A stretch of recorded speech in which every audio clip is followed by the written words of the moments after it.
Olá, gente! Sejam muito bem-vindos, muito bem-vindas ao quarto e último episódio da primeira temporada do Conexão BK.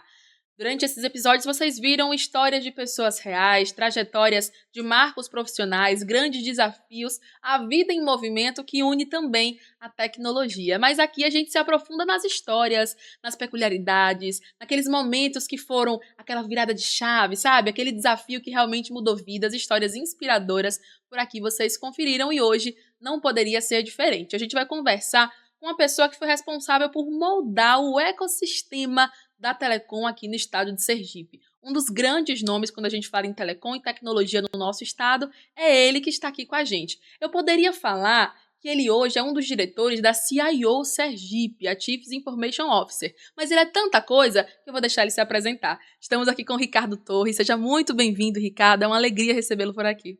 Muito obrigado. Não sei se eu sou isso tudo não, tá? Eu não sei se eu sou isso tudo não. Eu digo que eu sou um curioso. Um curioso. E eu gosto de fazer coisas novas. Então eu sempre estou me envolvendo em algumas situações um pouco mais complicadas. Bom, eu sou o Ricardo Torres, né? Eu já fui professor, né? Sou profissional de tecnologia até hoje, né? Estou gerente de segurança da informação do Grupo Tiradentes, né? Mas também faço parte da diretoria do CIO Sergipe e também sou o diretor regional da Abracess, que é a Associação Brasileira de Segurança Cibernética. Então a gente faz de tudo um pouco. Que massa! Bom, Ricardo, para a gente começar o nosso papo, você já está nos acompanhando, sabe que as nossas boas-vindas aos nossos convidados tem que ter a caneca da BK, Conexão BK, claro, sempre personalizada, para a gente dar aquelas boas-vindas de verdade, para você ficar durante o nosso papo muito bem hidratado e depois também. Com certeza. Ricardo, para a gente começar um pouquinho falando sobre a sua trajetória, de início, o que é que te trouxe para a tecnologia? Vamos lá. Isso vai para muito longe. Eu lembro que, eu tenho uma lembrança que aos 12 anos de idade, eu acho que talvez um pouco mais para trás, a gente tinha em banca de revista, tinha uma revista chamada Beabá da Eletrônica, né? E lá atrás eu brincava com eletrônica de uma forma muito autodidata. Eu pegava a revistinha e ia montando, estudando o que estava ali. E aí eu fui trabalhar, né, na realidade, pulei uma etapa, né? E eu fui estudar eletrônica na Escola Técnica, que hoje é o Instituto Federal de Educação. Então, depois que eu concluí minha formação técnica, eu fui trabalhar em um negócio que era nada com nada para aquilo que eu tinha visualizava e vinha trabalhar hoje. Fui trabalhar com instrumentação industrial, né? Mas surgiu um concurso no meio do caminho para trabalhar na empresa de processamento de dados do governo do estado, que era a Prodase, que basicamente era um cargo para trabalhar com telecomunicações, né? E aí foi natural as coisas acontecendo, né? Como a telecom ela foi evoluindo de uma forma muito, muito rápida, e eu comecei em 93, 96 a gente estava falando da internet. Então a internet começava a chegar e aquela coisa absurda que era aquela mudança, e a gente foi evoluindo nesse processo. Então eu acho que aquela sementinha lá do garoto de 12 anos que brincava de eletrônica, eu acho que veio somar a essa construção, né, do que eu tenho hoje. Então eu diria que eu tenho uma base muito técnica daquilo que eu aprendi tanto no meu curso técnico de eletrônica como na minha vivência dentro dos meus anos de telecom, né? Mas é uma soma de coisas, as coisas vão sendo somadas, né? Tem uma frase do Murilo Gun que eu acho bem legal, que ele diz o seguinte: o único super-herói que não tem superpoderes é o Batman, mas ele tem um cinto de utilidades que ele vai somando, ele vai pesquisando, a pesquisa dele constrói o cinto de utilidades. Então eu diria que assim, cada um de nós tem um cinto de utilidades, e esse cinto de utilidades é a nossa vivência. À medida que a gente vai vivenciando experiências, você vai aprendendo como lidar com as coisas. Então, eu já pulei em vários galhos dentro da minha caminhada profissional. Então, esse pular de galho em galho vai me dando um pouquinho mais de experiência para eu colocar no meu cinto.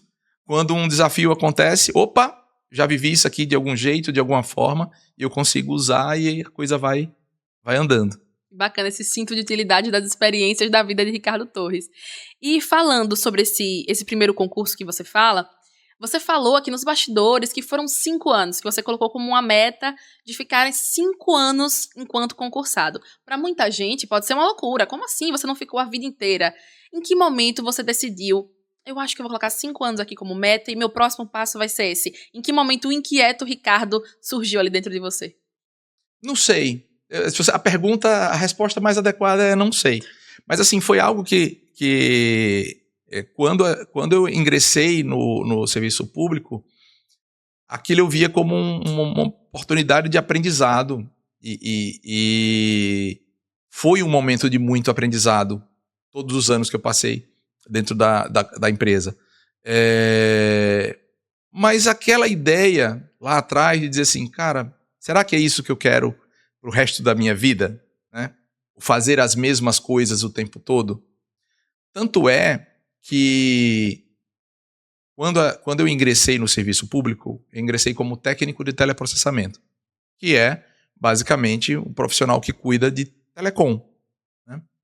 Mas aí veio o advento da internet, como eu falei, e aí vieram servidores, Windows, rede de computadores, e eu fui evoluindo nesse processo.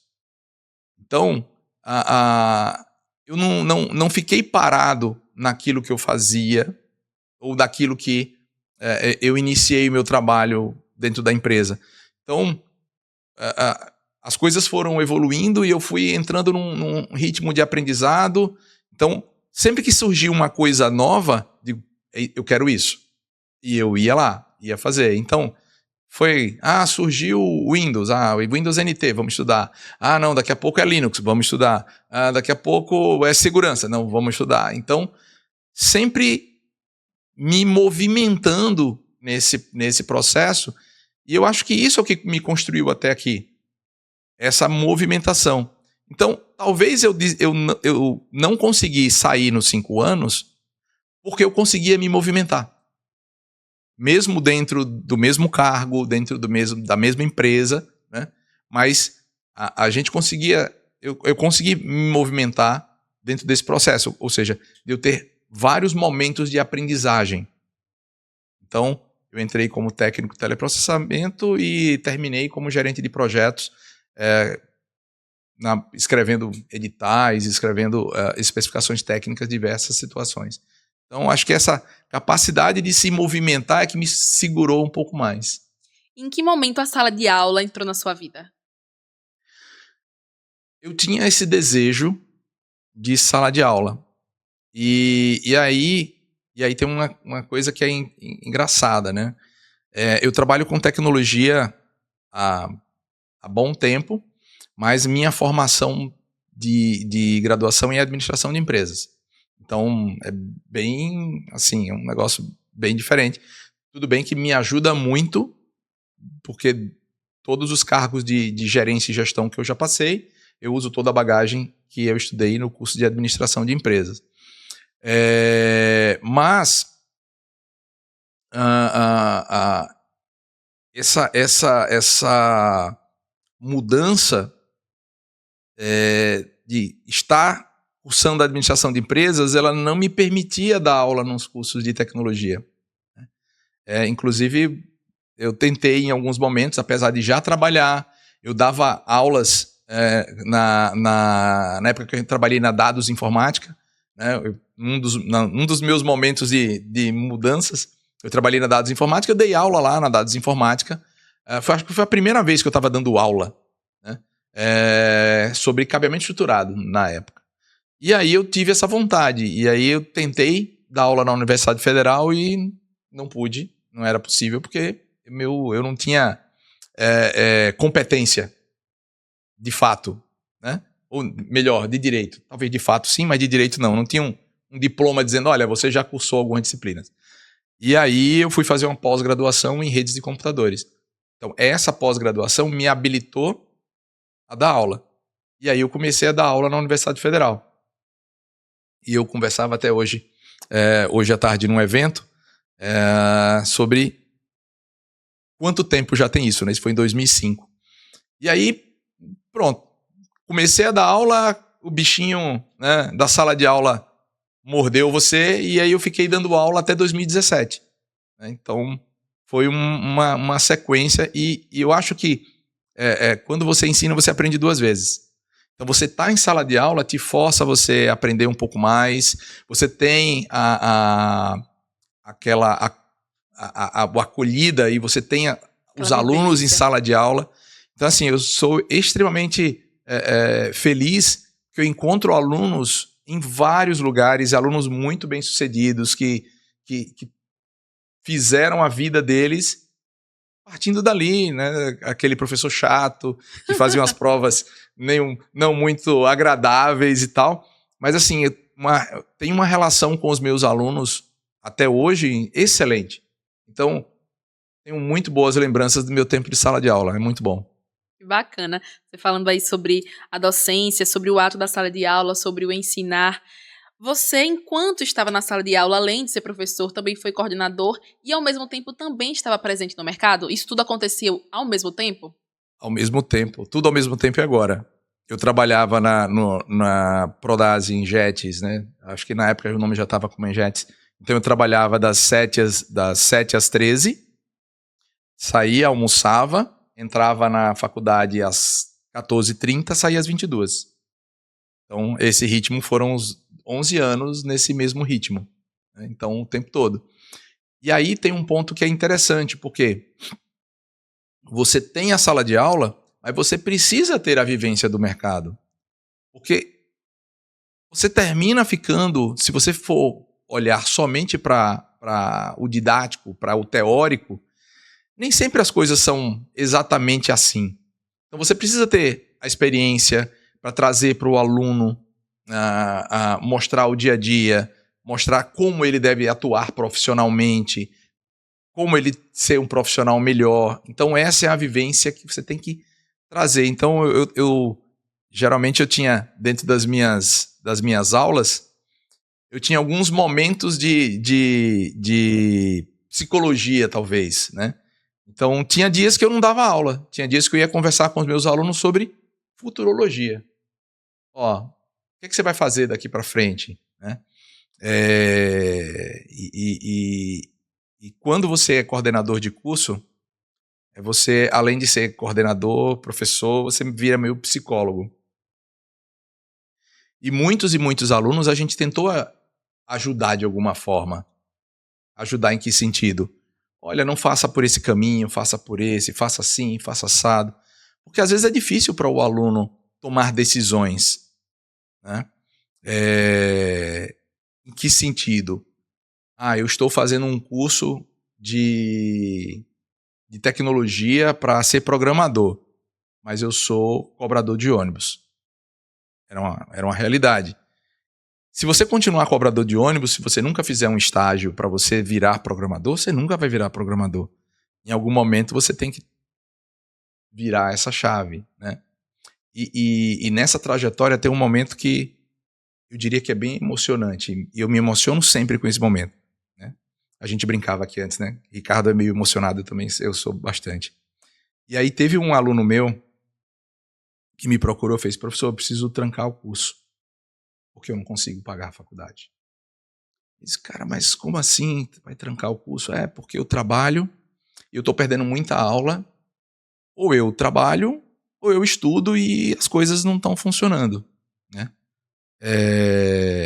E aí, um belo dia, ele veio me procurar, conversou, eu digo: cara, eu vou arrumar um estágio para você. Vamos ver se a gente consegue para que você saia da onde você está trabalhando e consiga ter sua carreira, né, profissional com tecnologia. Conversei com alguns amigos, arrumei um estágio.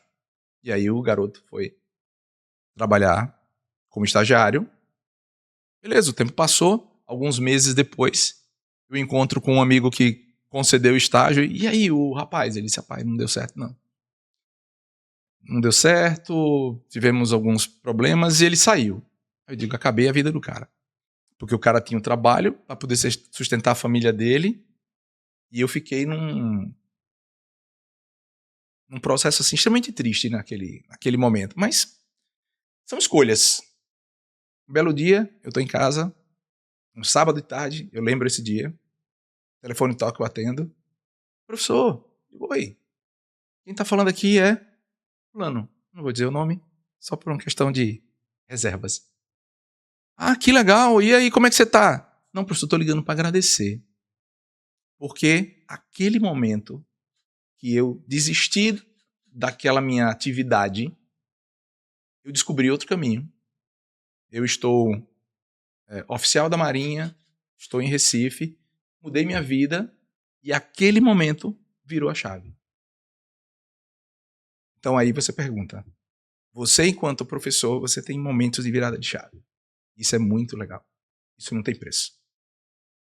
O Ricardo é emocionado e Louise também. Já estou aqui em lágrimas, me debulhando, porque eu não aguento escutar histórias. Porque é isso, a gente vive com pessoas, a gente tá o tempo todo. O ser humano é um ser social, a gente vive com as pessoas, a gente precisa delas. E cada experiência que a gente tem com elas molda não só elas, mas também a gente. Por mais que a gente esteja ensinando nesse papel, como você teve de professor, de estar ali orientando, coordenando, sendo também esse apoio psicológico. Não por acaso, na entrevista anterior, do podcast anterior, a gente falou sobre tecnologia, mas também sobre saúde mental, que é um pilar muito importante quando a gente fala hoje de ser humano, sabe? Então, não é por acaso que a gente chega aqui e fala sobre histórias, trajetórias, e a gente volta ao ciclo da saúde mental, que também é importante. Porque a gente não consegue viver bem se a gente não estiver também bem com a gente mesmo, se você não estiver bem consigo mesmo, se não estiver bem com a sua saúde mental, se não estiver se sentindo bem no que você está fazendo. Nesse caso, ele não seguiu o caminho que era esperado dele, foi para outro, mas mesmo assim conseguiu ser feliz naquilo que ele escolheu, e foi um importante momento de virada. E assim, talvez é porque assim, tudo é um talvez. A gente não tem um livro escrito com todas as letras, todas prontas, né? Talvez se ele não tivesse aquele momento de virada de chave, de dizer assim, ele continuaria trabalhando, ele trabalhava como estoquista numa loja, e ele continuaria trabalhando como estoquista o resto da vida. E ele não chegaria na felicidade que ele tem hoje. Então, assim, de vez em quando a gente troca umas mensagens e eu fico muito feliz, porque talvez eu tenha sido um instrumento para virar aquela chave. Não é mérito meu, é mérito dele. Sempre é mérito dos alunos. O mérito é pessoal, o mérito é seu. Mas às vezes a gente orienta, a gente dá um caminho, a gente dá um pitaco. Às vezes funciona, às vezes não, mas faz parte do jogo. Que bacana. Você foi acumulando uma visão muito singular. Poucas pessoas têm a visão que você construiu no decorrer da sua trajetória. Em algum momento essa visão começou a se transformar em projetos que foram além da sua carreira. Eu queria que você falasse sobre aquele momento que a gente também já conversou nos bastidores, sobre o PTT. Explica pra gente o que é esse ponto de troca de tráfego e como ele, de alguma forma, também, além de dar uma virada na sua carreira, também deu aquele toque no ecossistema do Telecom em Sergipe. Tá. Esse foi um projeto interessante, que é um projeto bastante despretensioso. A gente começava lá atrás, eu não vou lembrar exatamente datas, mas a gente começava a criar uma estrutura de rede ótica aqui na cidade de Aracaju. Uma estrutura do Estado, proprietária do Estado. Já tinha a rede da Tribunal de Justiça, que ele começou um trabalho um pouco mais à frente. Tinha a rede da RNP, que também eram projetos que não se conversavam, eram projetos que andavam em paralelo. E existia um edital que era lançado de tempos em tempos pela RNP, que é a Rede Nacional de Pesquisa, que é quem detinha e ainda detém hoje, né, Registro BR e quem botou a internet para funcionar, digamos assim, no Brasil, quem começou a regulamentar isso. E aí abria uns editais para dizer assim, ó, quem tiver interesse em criar um ponto de troca de tráfego, vai lá e se candidata. Eu já tinha feito 3 candidaturas para Prodase, né? E legal que eu fazia isso, ninguém sabia, eu ia lá, abria o formulário, botava meu nome, candidatava, pronto. E a gente não perguntava a ninguém se poderia fazer, eu ia lá e fazia. Mas nunca vingava, porque dependia de investimento. E tinha um outro porém, né? Não existia em nenhum local do Brasil nenhum PTT que funcionava dentro de uma PROD. Tá? PROD são as várias PRODs do Brasil. Prodase, que era a antiga Prodase, a Prodesp em São Paulo, a Prodeb na Bahia. É um ecossistema muito semelhante ao que o SERPRO tem dentro do governo federal. Todos os estados tinham uma empresa de processamento de dados local. Em Sergipe, ela funciona até hoje, ela é em Engetes. E aí, essa estrutura de fibra ótica ela foi crescendo, mas a gente começou a ver uma possibilidade de conectar com os provedores, porque existia um projeto de interiorizar essa rede e lançar fibras óticas de forma independente para o interior é muito caro, é um projeto que demanda investimento e nem no estado essas coisas não são tão simples de se fazer. E aí uma vez conversando com o Wellington, né, aí disse, cara, eu queria fazer um negócio assim e tal. Ele fez, dá para fazer, vamos fazer. Aí eu digo, vamos, dá para fazer, dá. Eu tenho os equipamentos, porque eram equipamentos que tinham lá na empresa que a gente tinha feito uma atualização de rede e sobraram equipamentos que estavam desligados, sem uso. Não, eu tenho os equipamentos aqui. Ele disse, então vou botar um estagiário da BK aqui para a gente fazer isso a 4 mãos. Então vamos. E aí começou, ninguém sabia, não tinha nenhuma pretensão de fazer, e fizemos.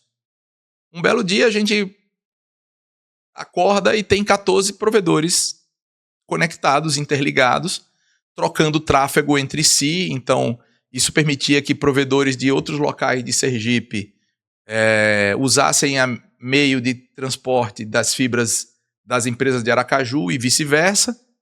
E aí, de fato, esse ecossistema começa a funcionar. E aí, eu lembro que eu fui para um evento em São Paulo, um encontro do IX em São Paulo, dos provedores de lá em São Paulo. E aí, conversando com o pessoal, eu disse, olha, eu tenho um PTT em Aracaju. Eu disse, não, como assim você tem um PTT em Aracaju? Digo, tem, está funcionando e tem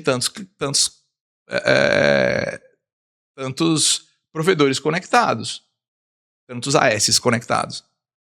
E aí o cara, não, ficou naquela e disse, não, a gente vai em Aracaju. E eles vieram fazer uma vistoria, né? Quando eles chegaram, viram a vistoria, viram que estava tudo funcionando, tudo arrumado. Aí disse, não, vamos fazer o seguinte, a partir de tal data a gente está mandando os equipamentos novos, arranca tudo de vocês e o PTT passa a ser do IX.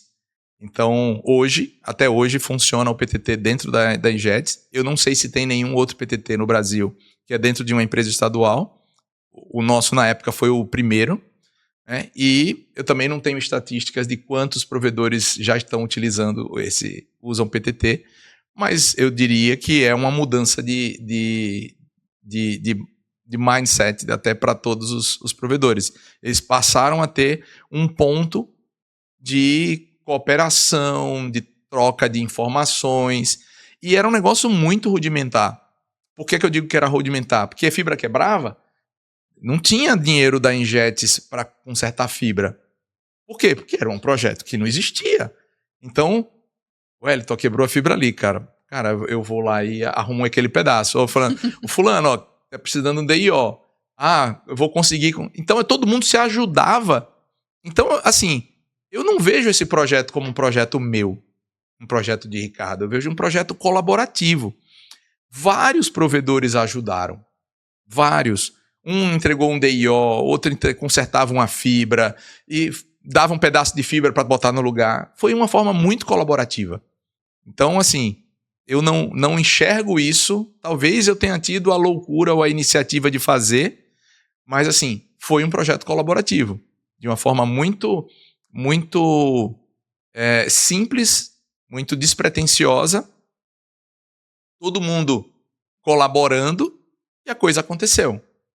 Hoje não, hoje já está tudo mais regulamentado, existe toda a gestão do NIC sobre o PTT, mas as coisas elas começaram de uma forma bem despretensiosa e foi muito legal.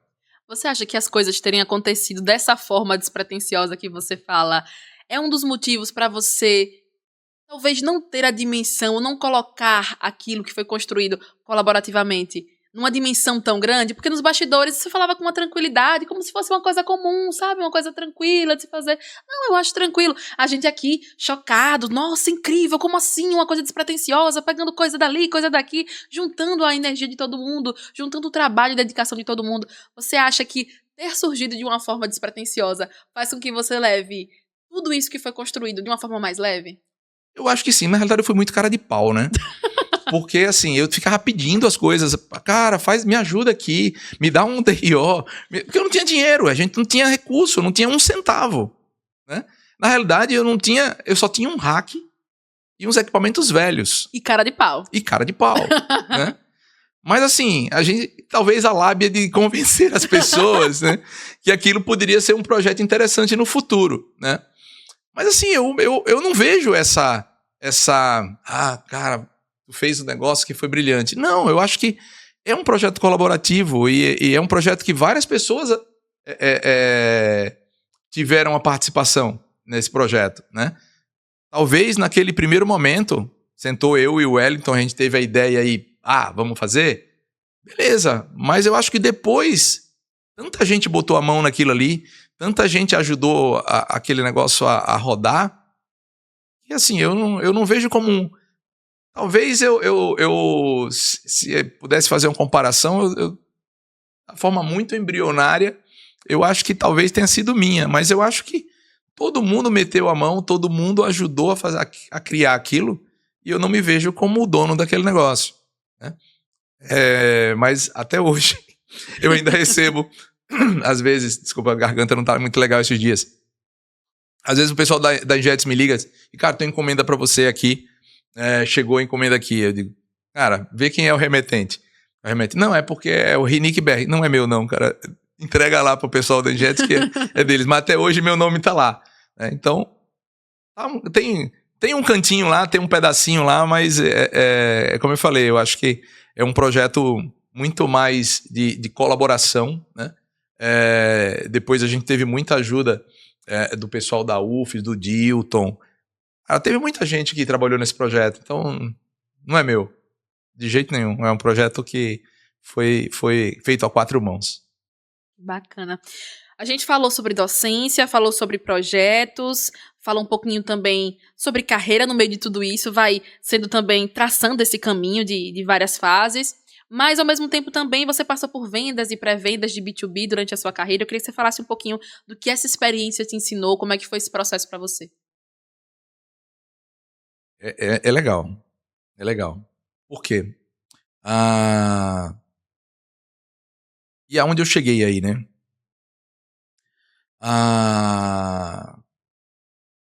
Em um determinado momento, eu trabalhava na Injets e tava dando aulas acho que eu tava aula na Unit já, eu tava dando aula na Unit em 2017. E aí, tenho muitos amigos que são professores do Instituto Federal. Cara, faz concurso pro Instituto Federal, faz concurso pro Instituto Federal. Cara, eu já tô no serviço público, eu não quero ir pro serviço público. Mas fiz o concurso. E passei. E aí, fui aprovado no concurso no Instituto Federal. E beleza. Aí me chamaram para dar aula como professor substituto do Instituto Federal. Só que para dar aula como professor substituto, minha carga horária pública, ou eu era funcionário da Injets, ou era funcionário do IFES. Não podia ter os dois. Eu disse, cara, vou escolher o IFES. E eu escolhi o IFES, pedi uma licença, me afastei da Engetes e fiquei dando aula como professor substituto, já que eu era o próximo da lista a ser chamado como professor efetivo. E aí fiquei dando aula como professor substituto. E aí eu consegui botar o pé fora da Engetes por algum tempo. Né? Aquela coisa de você estar no serviço público e você sempre ter aquela visão de um dia eu volto. Aí eu saio, mas eu volto. Naquela saída, eu disse assim, eu não quero voltar. Então eu estou me planejando para ir porque eu vou para o Instituto Federal. Tá tudo muito certo. E nesse meio tempo, né, houve a convocação para professor efetivo. Perfeito. Eu já estava dando aula como professor substituto, né, em Lagarto. Outro momento que é muito legal de sala de aula, uma experiência que eu tive fantástica com os alunos de Lagarto. E aí veio o momento de assumir como professor efetivo. E eu recebi uma convocação. Estou no auditório do Instituto Federal. E uma coisa... Assim, tem coisas que você não tem uma explicação muito lógica. Nesse dia, o mestre de cerimônia sentou. Eu estava sentado na segunda fileira do auditório. E o mestre de cerimônia sentou na primeira fileira na minha frente. E ele começou a folhear o material que ele ia fazer as apresentações. Quando chegou na folha que tinha os professores... Desculpa. Os professores do curso TI, meu nome não estava lá. Digo, como assim meu nome não está aqui? E aí, naquele momento, eu me levantei do auditório, da cadeira, e procurei o pró-reitor de pessoas, na época. Disse, cara, o que é que está acontecendo? Meu nome não está lá. Ele, como assim meu nome não está lá? Eu digo, eu vi o meu nome não está lá. Ele disse, não, tivemos um problema, né, e tal, porque sua formação é em administração, e aí não deu. Resumo da história. Eu não tomei posse. E, naquele momento, o que é que tinha acontecido antes dessa posse? Né? Eu cheguei na Universidade de Tiradentes, que eu era professor de lá, e disse, olha, eu vou ser convocado para o Instituto Federal, eu vou assumir lá no Instituto Federal, eu preciso pedir demissão daqui. Porque vai ser muito mais complicado se eu não tomar essa ação de pedir demissão daqui e eu ter que ir mais daqui a 3, 4 meses e vou ter que pedir demissão no meio do semestre. Eu não vou fazer isso. Eu sei como é complicado você repor um professor no meio do semestre. Então, eu já estava afastado da Engetes por licença, pedi demissão da Universidade de Tiradentes, porque eu ia para a Federal e eu não fui para a Federal. E aí alguma coisa mudou, né? Drasticamente. Todos os planos mudaram. Mas eu tinha me planejado para aquele momento de uma virada. E aí eu optei por não voltar para a Engetes, não voltei, e fiquei olhando o mercado. Foi quando,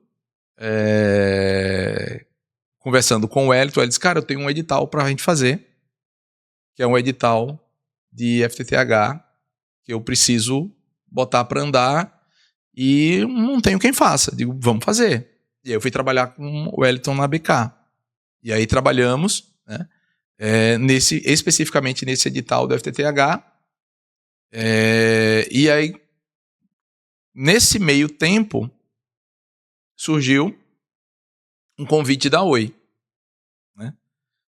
E assim, foi muito difícil naquele momento tomar uma decisão de assim, eu fico na BK e dou dou continuidade a esse trabalho, porque eu achava o clima da empresa muito legal, e o Wellington tem umas ideias assim, meio malucas, assim, mas é um clima legal, ou eu mudo o contexto completamente e vou para Oi. Mas aí o que é que pesou? Quanto eu vou aprender? Quanto vai me virar o ponteiro trabalhar numa empresa do tamanho de uma Oi, para eu poder conseguir ver como funciona uma SA, tarará, ou ficar aqui. Aí eu disse, cara, eu vou aprender, eu vou ver como é que as coisas funcionam em algo grande. Que eram, por todos os problemas que a companhia tinha, mas era uma puta de uma empresa. E aí eu fui trabalhar na Oi. Eu fui trabalhar com vendas, que era uma virada de chave completamente desafiadora. E era uma situação bem diferente. E aí, beleza. Fiquei lá, né, um ano e meio trabalhando como vendas. E aí a Oi acabou com a área de BDMs, que era a área de vendas especializadas. Alguns colegas foram desligados, outros colegas migraram para vendas mesmo, né? Gerente de conta, né, e tal. E eu fui para uma outra área completamente diferente, que foi para engenharia de pré-vendas. Negócio que eu não trabalhava, mas era muito mais técnico, então para mim era muito mais confortável a engenharia de pré-vendas. E eu adorei fazer aquilo. Então, eu fiquei mais, eu acho que 1 ano e meio, né, na engenharia de pré-vendas. Mas aí começou um movimento um pouco diferente no mercado, especificamente da Oi. Algumas pessoas começaram a sair e eu disse, olha, pode ser que o barco esteja mudando de rumo. E aí foi quando veio um convite da Universidade de Tiradentes para eu mudar completamente. Eu vim assumir uma gerência de operações. Então, eu saí de uma área completamente técnica para uma área completamente administrativa, mas com um viés técnico. Então, trabalhar com vendas e trabalhar com pré-vendas me deu um skill muito interessante, porque, como a gente estava conversando, hoje, basicamente, o que é que eu consigo... Opa, meu pé bateu em alguma coisa aqui. Hoje, basicamente, o que é que eu consigo? Né? Eu já estive do lado do governo, eu estou do lado privado hoje, mas eu estive do lado de vendas. Então, quando eu sento hoje com um fornecedor para a gente bater papo e discutir produto ou discutir alguma coisa, eu sei exatamente o que ele está fazendo do outro lado. Então, para mim, é muito tranquilo, muito interessante. Então, são bagagens de conhecimento que você vai acumulando ali ao longo do tempo, que você não tem um traçado. Você pergunta assim, não, mas você queria fazer aquilo? Não sei o que vai ser amanhã. Você vai andando. Você vai andando à frente. Né? E aí um dos pontos que aconteceu foi, quando eu decidi começar a trabalhar na Oi, né, a primeira coisa que eu tive de responder foi, olha, para você vir para a Oi tem um contrato com o governo. Então, como você é funcionário do governo, você não pode estar na Oi e estar no governo, porque senão é conflito de interesse. Então, você vai pedir desligamento? Eu digo, onde é que eu assino? Então, eu fui, né, na época na Jets, estou pedindo meu desligamento. E aí, depois de, acho que 25 anos de serviço público, encerrei minha vida de serviço público e fui para a vida privada fazer outras coisas e sempre fazendo uma coisa diferente e somando nesse processo. O que esse movimento mais te ensinou? Obviamente é um desafio novo, você vai passeando por várias áreas e destemido também. O Ricardo que é inquieto, mas é destemido, porque para muita gente... Nem sempre. Nem sempre? Nem sempre. Por que nem sempre? Porque todo movimento gera uma tensão. Então, você fazer um movimento de mudança, a natureza humana é reativa à mudança. Então, quando você vai fazer um movimento de mudança, esse movimento de mudança ele precisa ser planejado. Ou, no mínimo, você precisa fazer uma análise de risco. Quais são os riscos que eu tenho disso dar certo ou disso não dar certo?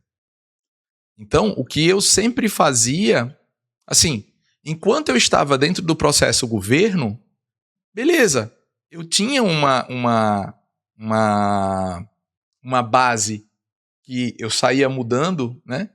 Dentro de governo eu fiquei alguns anos na Prodase, Agetes, Engetes, fui para a Secretaria de Fazenda. Eu trabalhei em várias áreas e assumi vários cargos dentro do governo, mas naquele momento ali era muito tranquilo, porque você sabe que a rede do circo ela tá montada embaixo. Você cair, cai na rede e tá tudo certo, né? Mas quando você decide virar a chave, dá um frio na barriga. Será que vai dar certo? Será que não vai? Né? Mas assim, será que se eu não fosse, onde eu estaria hoje? Qual seria a minha perspectiva? Qual seria aquilo que eu tenho como vivenciar? Então, assim, tem vezes, né, que você tem que jogar a vaquinha do precipício. Né? Tem uma história que tem, não sei se vocês já viram, tem uma história que tem um monge que ele passa caminhando e um dia ele chega numa fazenda e tem uma família que vive de uma vaquinha. Então a vaquinha dá o leite e eles têm o alimento ali. E esse monge dorme uma noite na casa dessa família, que ela acolhe esse monge, e eles vivem em função da vaquinha. No dia seguinte o monge vai embora, pega a vaquinha e joga do precipício. Some com a vaquinha, e aí, tempos depois, o monge volta. Uma outra casa, um outro local, tudo diferente. E aí o que foi que aconteceu? Não, é que a gente tinha uma vaquinha e um belo dia a gente ficou sem a vaquinha. E aí a gente teve de se reinventar. Então, eu acho que tem momentos que você tem que fazer essa virada de chave para dizer assim, cara, é isso que eu quero fazer a vida toda ou vamos energizar? Então, eu acredito muito nisso. Pode dar certo? Pode não dar? Ok, sempre vai dar o frio na barriga. Então, por isso que eu digo assim, não tem essas coragens todas, mas assim, se eu não fizer. A angústia do não saber exatamente. É pior do que não ter o tentado, movimento, né, de não ter tentado. Exato. Perfeito. Hoje a gente vai falar um pouquinho sobre o que você faz hoje, mas você já esteve no governo, no mercado privado, na docência, vai passando por várias fases. Como é que você analisa hoje o ecossistema de tecnologia de Sergipe, daquele Ricardo que começou lá no início para hoje? Como é que você analisa tudo isso? É muito diferente. São mundos. Né? Assim, se a gente disser que o primeiro link de IP internet que a gente subiu dentro do estado, eu digo a gente porque foi lá na empresa, lá na Prodase na época, era um link de 64K dedicado. Para o que a gente tem de capacidade de transmissão hoje, é um negócio absurdo. E qual é o ponto, né, que eu vejo? Porque a telecom, eu diria que ela é até menosprezada, ou é até o patinho feio da história. Porque tudo aquilo que se tem hoje de tecnologia foi porque a telecom evoluiu. Porque se não tivesse a telecom dentro com a velocidade que a gente tem hoje, com a estrutura que tem hoje, a gente não conseguiria ter inteligência artificial, a gente não conseguiria ter a internet que a gente tem hoje. Não daria, as coisas não funcionariam. Então, a evolução da telecom, ela permitiu que tudo andasse junto. Mas só que isso tem um outro problema. A telecom virou um processo de commodity. A telecom virou o básico do básico. E aí todo mundo tem que se reinventar. Então, eu vejo que o mercado hoje, de uma maneira geral, ele não pode estar vinculado à telecom. Telecom é um meio. Mas o que move é tudo aquilo que eu consigo usar a partir dela. Então, é uma mudança absurda, né? A gente pensar que uma pessoa pode ter 1 giga de internet em casa. É uma mudança absurda, mas isso ficou banal. Isso é banal hoje. Então, o que é que eu faço com isso? Né? Então, a gente não pode deixar de falar da revolução da IA. Né? Na semana passada, segunda-feira, eu estava palestrando para os alunos do Instituto Federal lá de Itabaiana, né? E em um dos slides eu trazia um dado que era o seguinte. Eu só vou me lembrar de dois, eu vou trazer dois números aqui. Existe uma medida que se faz de quanto uma tecnologia ela levou de tempo para atingir 100 mil assinantes. Então, quando você olha para o telefone, lá atrás, quando inventaram o telefone, ele levou 75 anos, em média, para atingir 100 mil assinantes. ChatGPT levou 2 meses. Então, isso mostra a velocidade com que as coisas estão andando. A internet ela foi disruptiva? Foi.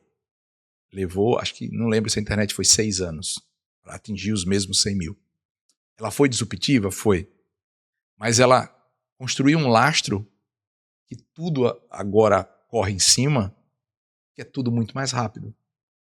Então, é muito difícil dizer assim, tá, e a telecom? Né? Digo assim, cara, a telecom ela tem que ser a base.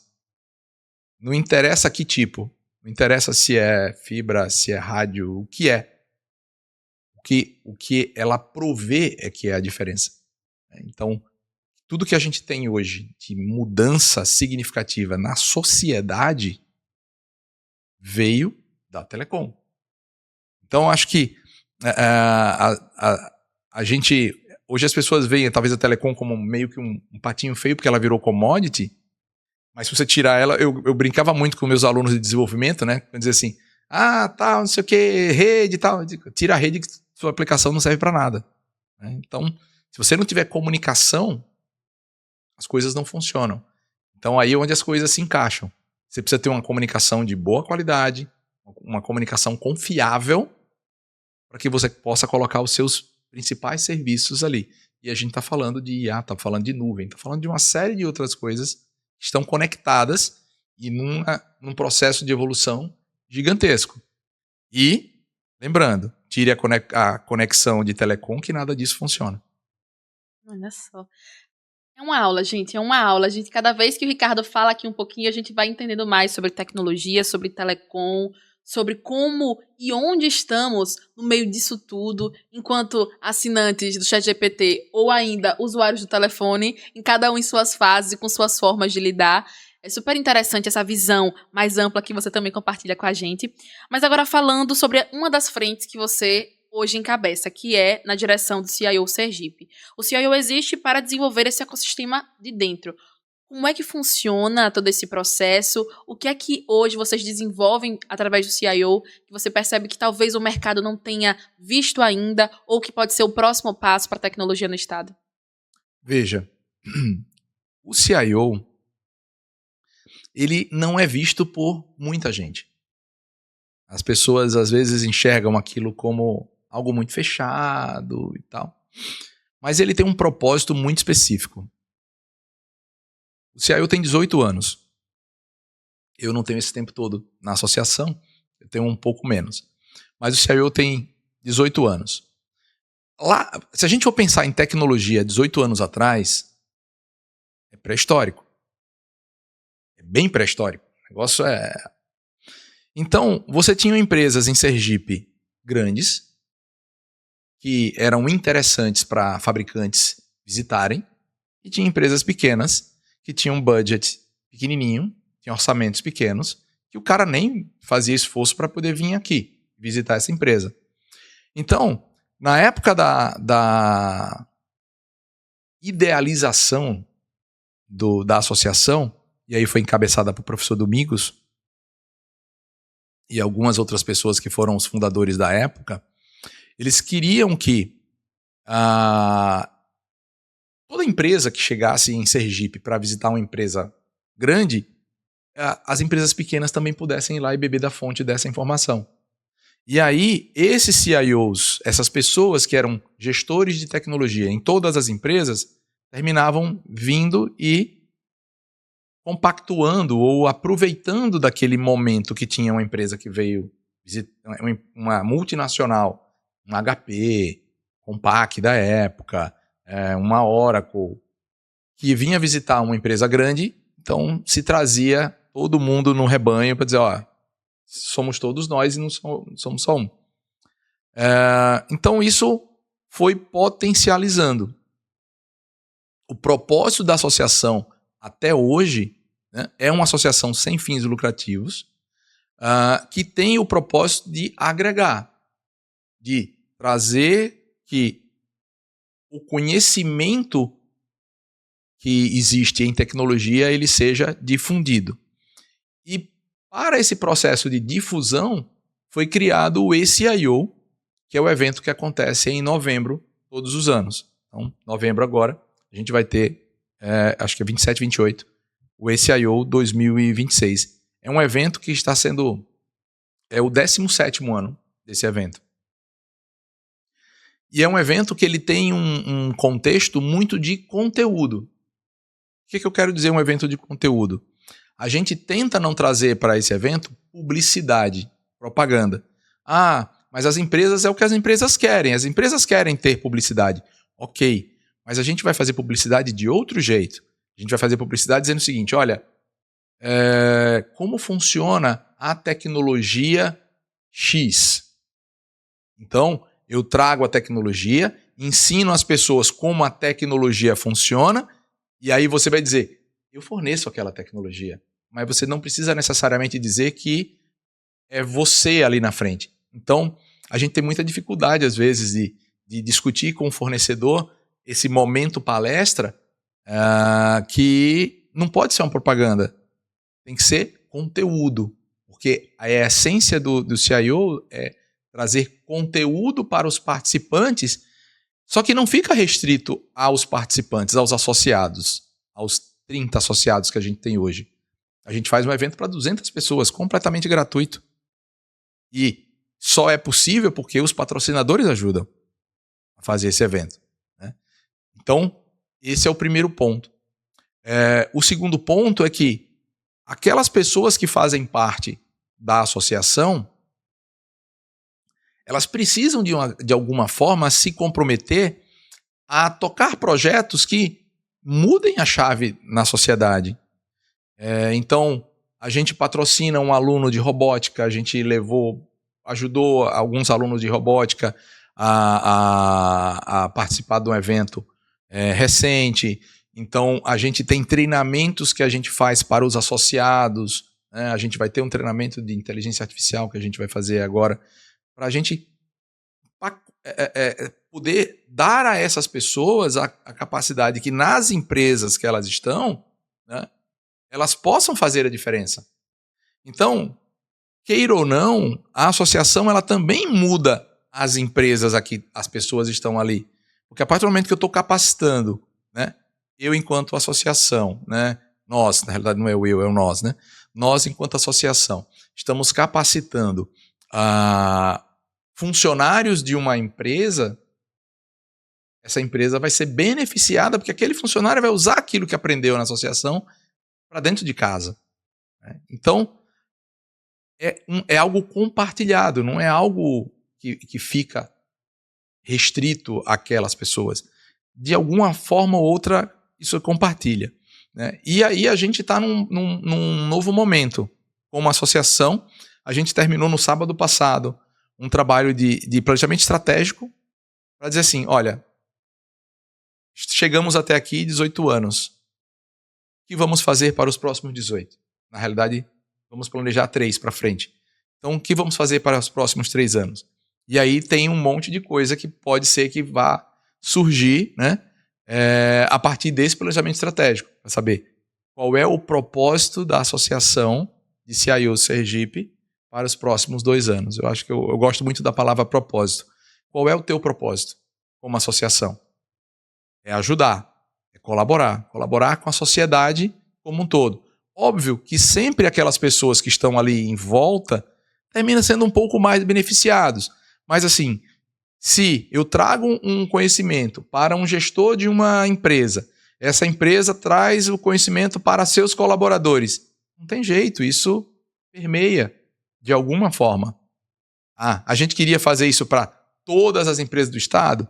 Queria, mas também não é fácil conseguir. Então, a gente tem um número pequeno de associados, porque existem critérios específicos para poder fazer parte, mas o que a gente tenta fazer sempre é pegar aquele conteúdo das empresas que estão vindo e das pessoas que estão ali e compartilhar. Porque dentro da associação, qualquer um dos associados pode levantar a mão e dizer, cara, eu estou com um problema, alguém pode me ajudar? Né? E aí, internamente, de repente, alguém tem a resposta e vai ajudar. Então, é um trabalho de ajuda mútua entre todos os participantes. É o poder do coletivo que estava ali no PTT. Exatamente. E que volta também é agora o coletivo. O coletivo sempre vai ser mais forte que o individual. Sempre. 2 mais 2, 1 mais 1 não vai dar 2. 2 mais 2 não vai dar 4. Sempre vai ser mais. Então, é sempre essa ideia. Qual é o propósito? Você falava sobre o propósito do CIO. Qual é o propósito do Ricardo? Aquele propósito inabalável que durante todo esse tempo de carreira segue o mesmo, ou que talvez tenha se transformado no meio desse caminho? Eu acho que ele vai mudando, né? A gente vai criando cada vez mais novas conexões, novas oportunidades, novas situações. Então eu acho que o propósito ele muda. Mas assim, hoje o meu propósito,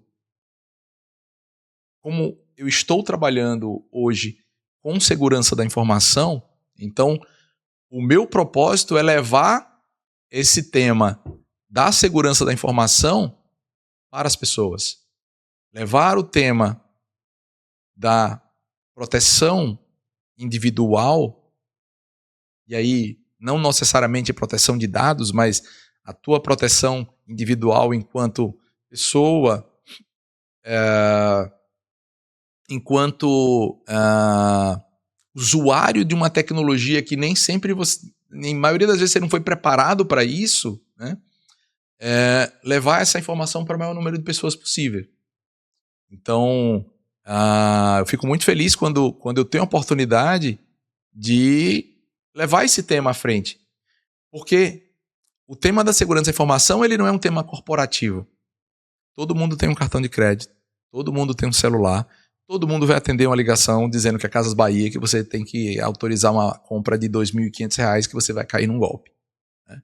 Então, quando a gente leva esse tema para as pessoas, digo, olha, cuidado, não cai em um golpe, a gente sai do ambiente corporativo de uma maneira geral, e a gente faz isso no ambiente corporativo também, porque todos aqueles colaboradores, além de ele ter um CNPJ como empresa, mas ele tem um CPF. Né? Então, como é que você usa aquele conhecimento que a gente dentro da empresa coloca para o teu CPF? Então, todo treinamento que a gente faz dentro, hoje, do Grupo Tiradentes, que a gente fala de segurança da informação, é para o CPF. Obviamente que isso vai vir corporativo, mas, de certa forma, o objetivo é CPF.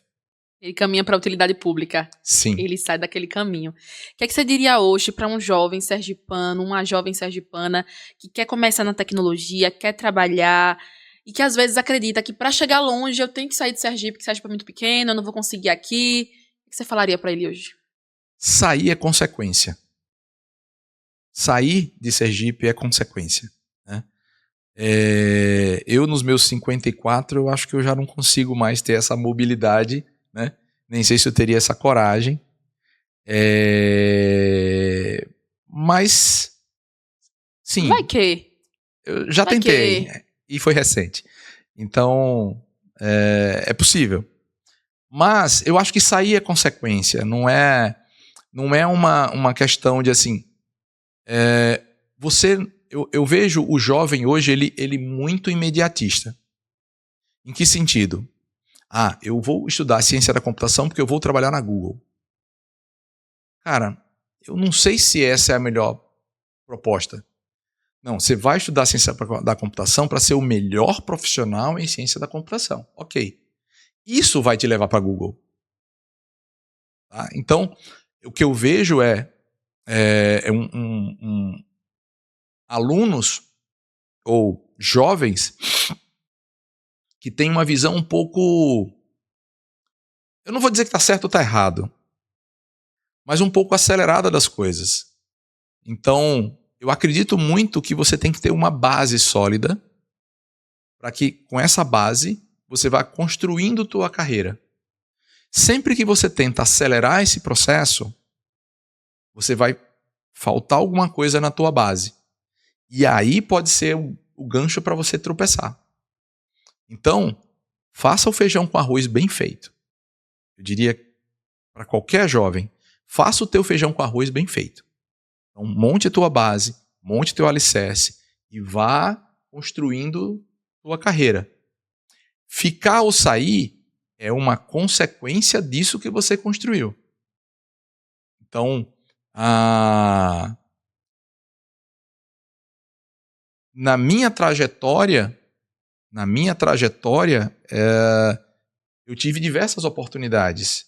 E oportunidades que eu agarrei com todos os desafios possíveis.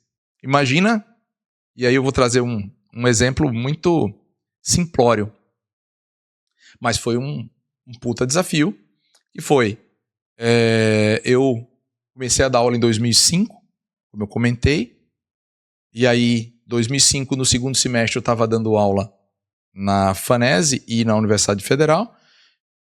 Primeiro semestre de 2006, o diretor da FANESE me chama e diz: você quer assumir a coordenação dos cursos? Eu não sabia nem o que era MEC, não sabia nem o que era... Eu digo, assino aonde? Só me diga o que eu tenho que estudar. E vamos. E aí as coisas vão andando, mas você também tem que ser um pouquinho de autodidata. Algo que eu não vejo hoje. Tá tudo tão fácil, tudo tão pronto, que as pessoas elas perderam aquela oportunidade de errar. Errar é bom, porque você aprende errando. Muito. Então, quando você vai fazendo as coisas da tua cabeça, você vai construindo, errar, faz de novo. Eu brinco muito, assim, de prototipar. Tenho minhas coisas de eletrônica lá em casa e tal. Você fazer um protótipo. Pense que você vai fazer um protótipo. Eu vou fazer esse copo. Esse copo não ficou assim da primeira vez. Eu fiz ele uma vez, ele ficou estranho. Eu fiz ele de novo, ele ficou sem tampa. Eu botei a tampa. Eu botei a abertura para... Então, eu fui melhorando esse processo. Assim é a mesma coisa da tua carreira. Então, muitas vezes eu pegava alunos na faculdade e dizia assim: professor, mas eu tenho um problema, eu não consigo emprego, cara, tá difícil. Aí eu fazia assim: e você tá fazendo o que para mudar esse contexto? Não, porque eu não consigo estágio, eu não consigo emprego. Eu digo, cara, vai desenvolver website. Quanto custa para você fazer um website? Se você fizer um por mês, você paga a faculdade. Só que você vai fazer vai ser tosco, vai ser feio pra caramba. Mas no segundo vai ser melhor que o primeiro. Terceiro vai ser melhor que todos os outros que você já fez. E aí, no final das contas, você vai ter um portfólio. Com o seu portfólio, você já mudou o patamar. Você não vai estar cobrando mais os R$300 para fazer site. Então, só que o problema é dar o primeiro passo. Começar a fazer. Então, como eu falei, vou fazer fotografia? Eu vou estudar fotografia. Mas não adianta eu só tirar foto. Eu vou estudar fotografia. Né?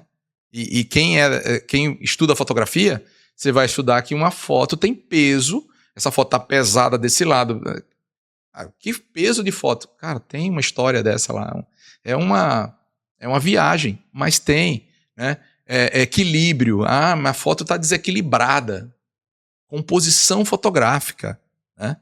Mas você vai ter que estudar aquilo, porque se você quiser fazer algo diferente, porque se você não fizer, você vai fazer algo que todo mundo faz. E aí você não sai do 0 a 0. Então, eu diria assim, se eu pudesse dar uma dica, primeiro, não se contenta com o que você tem. Então você sempre tem que buscar um pouco a mais. Não interessa se esse pouco é muito ou é pouco, mas tem que ser a mais. Porque se você for igual a todo mundo, você está no meio de todo mundo. Você tem que ser o diferente. Não interessa por quê. Você tem que ser o diferente. Tudo bem, tem coisas boas. Você tem que ser o diferente. E você precisa ser autodidata. Porque por mais que você tenha o conhecimento formal, cursos, uma série de coisas, mas a velocidade que as coisas andam é tão grande, que se você não for autodidata, de meter a cara, de tentar fazer, de dar certo ou dar errado, você nunca vai conseguir, porque imagina eu esperar que alguém formule um curso de IA para que eu vá me inscrever, que eu vá fazer, para só depois disso eu conseguir entrar no chat de GPT e fazer o meu primeiro prompt. Eu estou fora do mercado. Eu posso estar fazendo até errado. Ou eu posso estar fazendo até não tão bem. A gente está fazendo. Mas eu estou fazendo. Porque quando eu fizer um curso, eu sempre tive isso na minha cabeça. Quando eu for fazer um curso, eu já sei algo para perguntar.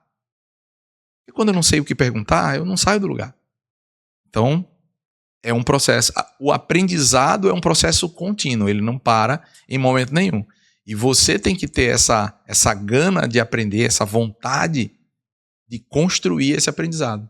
Eu acho que essa é o maior, é a maior diferença, talvez, de você ter um profissional que conseguiu ter despontar ou ter uma visão diferente de um profissional que não conseguiu sair do lugar. E o mundo tem situações que a gente não explica. Muitas vezes. Tem sorte, né? As pessoas muitas vezes colocam, Ricardo teve sorte. Né? Talvez. Mas se eu não tivesse, né, estudando ou não tivesse preparado para estar na estação na hora que o trem parar e abrir a porta, eu pular dentro, o trem vai embora e eu fico na estação ou ele não cheguei nela. Então, é muito disso. Então, você tem que estar o tempo todo se preparando para esse processo. Professor Ricardo, que aula. Gente, que aula. A cada momento que ele vai falando, a gente vai aprendendo coisas novas, vai pensando também na vida, vai se colocando nessa posição de realmente ser mais autodidata, de aprender mais, de entender que o aprendizado é contínuo e da importância disso tudo para a nossa trajetória. Espero que vocês, assim como eu, tenham aprendido muito, assim como eu estou aqui aprendendo e boquiaberta com tudo que o Ricardo compartilhou com a gente. E para ser esse símbolo de gratidão, tenho que presenteá-lo, Ricardo, com o nosso kit BK Telecom, nosso convidado. Muito obrigado. Espero que goste. Um kit Com preparado certeza. com muito carinho. Se quiser, fica à vontade para abrir, viu? Pode, fica à vontade. Agora. Tem manual para abrir, não, né? Não, mas você é um autodidata. A gente aprende, né? Aprende. Uau, que lindo. Olha o kit lindíssimo da BK. Que bonito. Deixa eu presente especial aqui pro Ricardo, nosso convidado de hoje. Deixa eu botar ela pra cá. Aí ficou melhor. Aí. A composição ficou mais bacana. A composição. Agora a foto não está desequilibrada, desbalanceada, está completa. Ricardo, muito obrigada. Quero só te agradecer por esse grande momento de você participar com a gente. Eu que agradeço de verdade, de coração. Porque, assim, eu gosto muito de trazer esse tipo de informação. Não que seja a minha vivência, ou não é isso. Mas eu acho que pouco que a gente faz para inspirar as pessoas ou mudar um pouco esse contexto, e foi o que eu fiz, talvez o que me levou para a sala de aula e o que eu tentei fazer por muito tempo, é mudar um pouco. Acho que conversar faz bem, eu acho que faz parte da natureza humana, né? Comunicação, dialogar, falar com as pessoas. Então, eu que agradeço de verdade, de coração. Muito obrigada, Ricardo, mais uma vez. E muito obrigada a você que esteve com a gente durante essa jornada de 4 episódios, 4 convidados, 4 histórias que a gente vai percebendo as trajetórias, a forma real de lidar não só com a tecnologia, mas lidar com o ser humano. Eu acredito que além de entender as trajetórias de cada um e os processos profissionais que aconteceram para tudo isso, a gente também conheceu muito sobre gente. Afinal, nós somos pessoas, a gente se comunica com pessoas, a gente vive e encontra soluções para as pessoas, para melhorar a vida delas e para fazer a diferença. Espero que o episódio de hoje tenha te ensinado a empurrar essa vaquinha do precipício, dar aquele passo que você estava esperando. Continue nos acompanhando em todas as plataformas de streaming, veja, reveja, esse é realmente mais um episódio que vira aquela chave na sua vida e eu tenho certeza, vai ser mais um daqueles equipamentos do seu cinto de utilidades. Muito obrigada por estar com a gente. Até a próxima.